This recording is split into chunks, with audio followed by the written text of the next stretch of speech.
ନମସ୍କାର। କହିଲେ କହିବ କହିଲାର ଆଉ ଗୋଟିଏ ନୂତନ ଅଧ୍ୟାୟକୁ ମୁଁ ଅନୁପ ସାହୁ ଆପଣମାନଙ୍କୁ ସ୍ୱାଗତ ଜଣାଉଛି। ଆଜି ଆମେ ଆଲୋଚନା କରିବା ଯେ ଗୋଟିଏ ସୁସ୍ଥ ସମାଜ କେମିତି ଆମେ ଗଢ଼ିପାରିବା। ପ୍ରକୃତରେ ଯେ ପର୍ଯ୍ୟନ୍ତ ଜନତା ଜାଗ୍ରତ ନ ହେଇଛି ସେ ପର୍ଯ୍ୟନ୍ତ ପରିବର୍ତ୍ତନ ଆସିପାରିବ ନାହିଁ। ସରକାର ଜନତାର, ଜନତା ସରକାରଙ୍କର। ଜନତା ଯେତେବେଳେ ଯାହା ଚାହିଁବ, ଯଦି ସଠିକ୍ ନିଷ୍ପତ୍ତି ନେଇପାରିବ ଜନତା, ତେବେ ନିହାତି ସମାଜରେ ଗୋଟିଏ ବଡ଼ ଧରଣର ପରିବର୍ତ୍ତନ ଆସିପାରିବ। ଉଦାହରଣ, ଯେତେବେଳେ କୌଣସି ବ୍ୟାଡ୍ ନ୍ୟୁଜ୍ ଟିଭିରେ ହେଉ, ନ୍ୟୁଜ୍ରେ ହେଉ ବା ଗୋଟେ ବ୍ୟାଡ୍ ନ୍ୟୁଜ୍ ଆସୁଛି, ତେବେ ଲୋକଙ୍କ ମନରେ ଗୋଟେ ଉତ୍କଣ୍ଠା ପଳେଇ ଆସୁଛି ଯେ ଅମୁକ ଜାଗାରେ ଅମୁକ ହେଲା। ଶୁଣିବା ପାଇଁ ଗୋଟେ ଆବିଳତା, ସବୁଆଡ଼େ ଯୁଆଡ଼େ ଦେଖ ଗୋଟେ ଡିସ୍କସନ୍। ଯେମିତିକି ଉଦାହରଣ ସ୍ୱରୂପ ଯେତେବେଳେ ସାରଥୀ ବାବା ହୁଅନ୍ତୁ କି ସୁର ବାବା ହୁଅନ୍ତୁ ଧରା ପଡ଼ିଲେ ସେତେବେଳେ ଚର୍ଚ୍ଚା ଚାଲିଲା। ସାରଥୀ ବାବା ଏଠି ଅମୁକ କରିଥିଲା, ସେଠି ସମୁକ କରିଥିଲା। ସୋ ଦ୍ୟାଟ୍ ଏମିତି ଚର୍ଚ୍ଚା ଲାଗି ରହିଲା। ସାରଥୀ ବାବା ଧରା ହେଲେ, ତାପରେ କେସ୍ କ୍ଲୋଜ୍।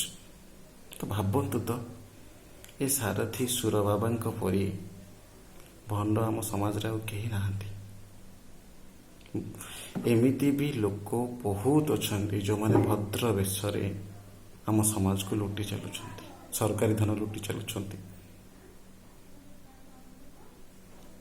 କେତେ ଯେ ନେତା ମନ୍ତ୍ରୀଙ୍କର ହଜାର ହଜାର କୋଟି ଟଙ୍କାର ସମ୍ପତ୍ତି ବାହାରୁଛି, କିନ୍ତୁ ତଦନ୍ତ କ'ଣ ହେଉଛି?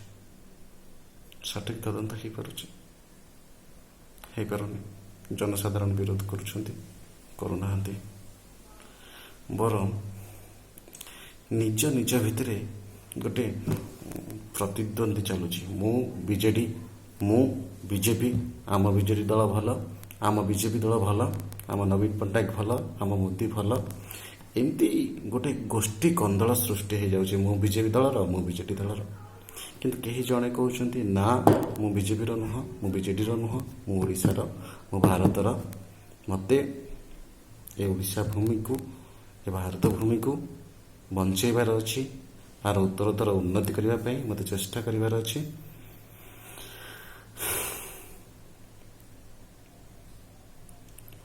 ଅନେକ ଲୋକ ଏ ସରକାରୀ ଧନକୁ ଲୁଟି ଚାଲିଛନ୍ତି।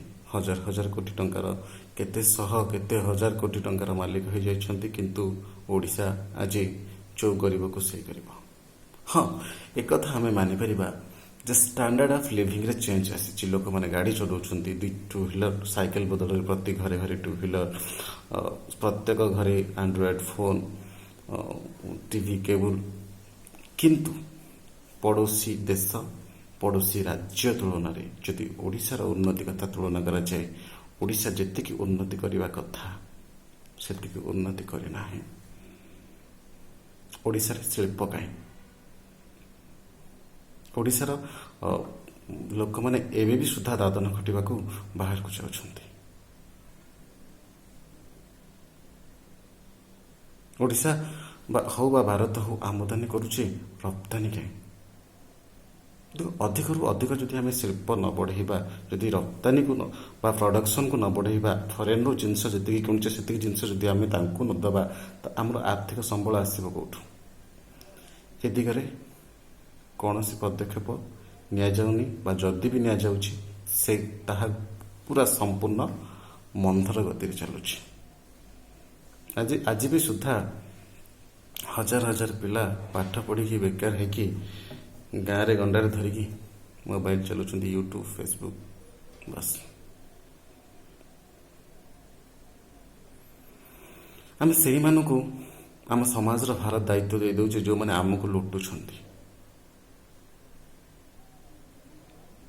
ପ୍ରକୃତରେ ଆମ ସମାଜକୁ ଭଲ ନେତାଟିଏ ଆବଶ୍ୟକ, ଭଲ ମନ୍ତ୍ରୀଟିଏ ଆବଶ୍ୟକ। ଆଉ ସେ ଭଲମାନଙ୍କୁ ଆମକୁ ଖୋଜିକି ବାହାର କରିବାକୁ ପଡ଼ିବ। ନା କି ବିଜେପିର ହେଇକି, ନା କି ବିଜେଡ଼ିର ହେଇକି। ଆମକୁ ଜଣେ ଭୋଟଦାତା ହେଇକି, ସମାଜର ଜଣେ ଭଲ ମଣିଷ ହିସାବରେ ଆମକୁ ସେମାନଙ୍କୁ ଖୋଜିବାକୁ ପଡ଼ିବ। ଆଉ ଯଦି କିଏ କିଛି ଅନ୍ୟାୟ କରୁଛି, କୌଣସି ସବୁ ସମ୍ପର୍କକୁ ପଛରେ ପକାଇ ଦେଇକି ଆମେ ସେ ଅନ୍ୟାୟର ବିରୋଧ କରିବା ଦରକାର। ଆମେ ସେ ଲୋକର ମୁଖା ଖୋଲିବା ଦରକାର, ଯେଉଁଥିରେ ଏକ ସୁସ୍ଥ ସମାଜ ପ୍ରସ୍ତୁତ ହୋଇପାରିବ। ଆଜିର ଅଧ୍ୟାୟକୁ ଏଇଠି ଶେଷ କରୁଛି। ଜୟ ଜଗନ୍ନାଥ।